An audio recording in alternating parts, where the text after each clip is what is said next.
Creation के second part पर है, पार्ट 2 पर है। पार्ट 2 में we have to just see that कैसे डेटा फ्रेम को क्रिएट कर सकते हैं using three types of dictionaries, मतलब dictionary of list, list of dictionaries and dictionary of series. तो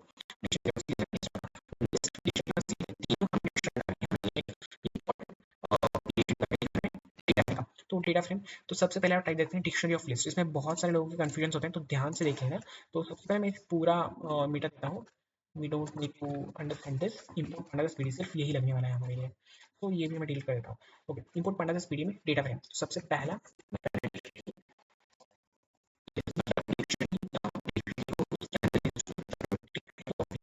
लिखा है तुमने, तो पहले डिक्शनरी होगी और उसके अंदर लिस्ट होगी।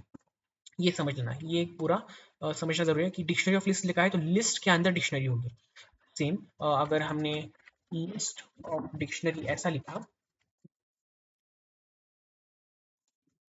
तो लिस्ट के अंदर डिक्शनरी होगी। ये लिस्ट हो गई और इसके अंदर डिक्शनरी होगी। ओके, ये समझना बहुत जरूरी है क्योंकि बहुत सारे लोग ये नहीं समझते हैं। लिस्ट के अंदर डिक्शनरी, ओके, डिक्शनरी के अंदर लिस्ट, ये ऐसे वाइस वर्सा।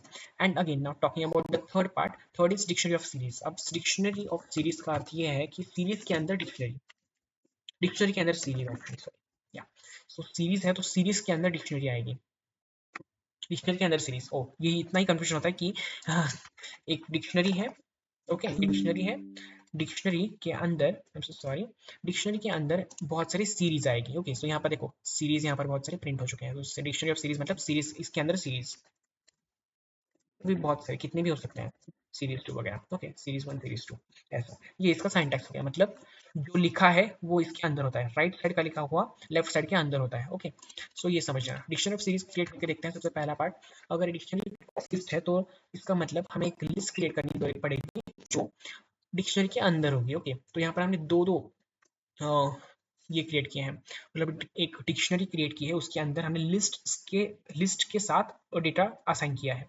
तो लेट सपोज हमारे पास डेटा है, लेट सपोज यहाँ पर नेम एज दिया है तो हम वोट का ले लेते हैं, या फिर हम स्टूडेंट नेम ले लेते हैं। डेटा की जगह हम लेते हैं info, info is equal to, एक डिक्शनरी बना ली हमने, ये डिक्शनरी हो गई हमारी क्रिएट। डिक्शनरी के अंदर हम उसे की वैल्यू, मतलब की जो हमारी कॉलम नेम होगी एंड वैल्यू जो हमारा डेटा होगा उसकी कॉलम में, एंड ऑटोमेटिकली रोज असाइन हो जाएंगे। डोंट वरी अबाउट द रोज, रोज भी अगर तुम्हें असाइन करने हैं तो डिक्शनरी डेटा फ्रेम क्रिएट करने के बाद you can just write there. So हम दिखाएंगे। सो देखते हैं, इन्फो ये हमारा डेटा हो गया, फिर name, student name, student name ऐसे देखते हैं सिंपल। अब ये क्रिएट करेंगे एक नेम को, नेम वेरिएबल हम सिर्फ दो दो ना एक ही नाम लिखेंगे तो, क्योंकि हमारा टाइम बहुत कम है हमारे पास।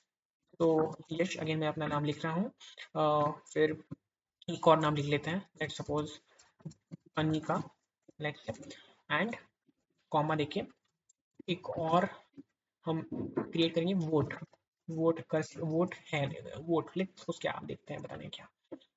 सो इसको भी हम एक कॉलम में स्टोर करेंगे, एक लिस्ट में स्टोर करेंगे।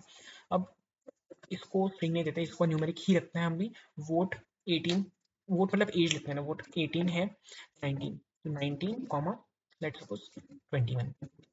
Okay, save. ये हमारा एक डेटा फ्रेम क्रिएट हो चुका है, डिक्शनरी क्रिएट हो चुकी है, और ये डिक्शनरी अब हम डेटा फ्रेम के अंदर डालेंगे। It is df1, df1 is equal to, now df1 के ये हम लिखेंगे डेटा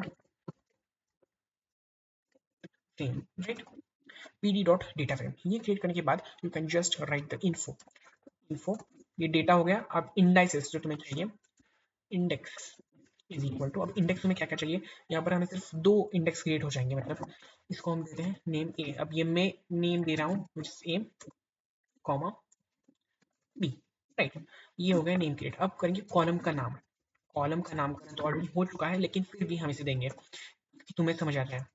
ओके, तो सबसे पहला नाम है हमारा स्टूडेंट नेम, स्टूडेंट नेम के बाद इट विल कम वोट। अगर तुमने इसमें एक भी स्पेलिंग मिस्टेक कर ली तो समझो तुम्हारा मार्क्स गया। फिर देखेंगे print F, print df, okay, ये प्रिंट करेंगे और ये प्रिंट हो जाएगा तुम्हारा डिक्शनरी ऑफ लिस्ट। इसमें बहुत सारे लोगों की गलतियां होती हैं लेकिन तुम्हें गलती नहीं करनी है प्लीज। ये हो गया प्रिंट, स्टूडेंट कॉलम का नाम, वोट एक कॉलम का नाम हो गया। That's all for this thing. अब ये हम देखेंगे नेक्स्ट वीडियो में, क्योंकि ऑलरेडी 5 मिनट के ऊपर हो चुका है सेशन। ओके।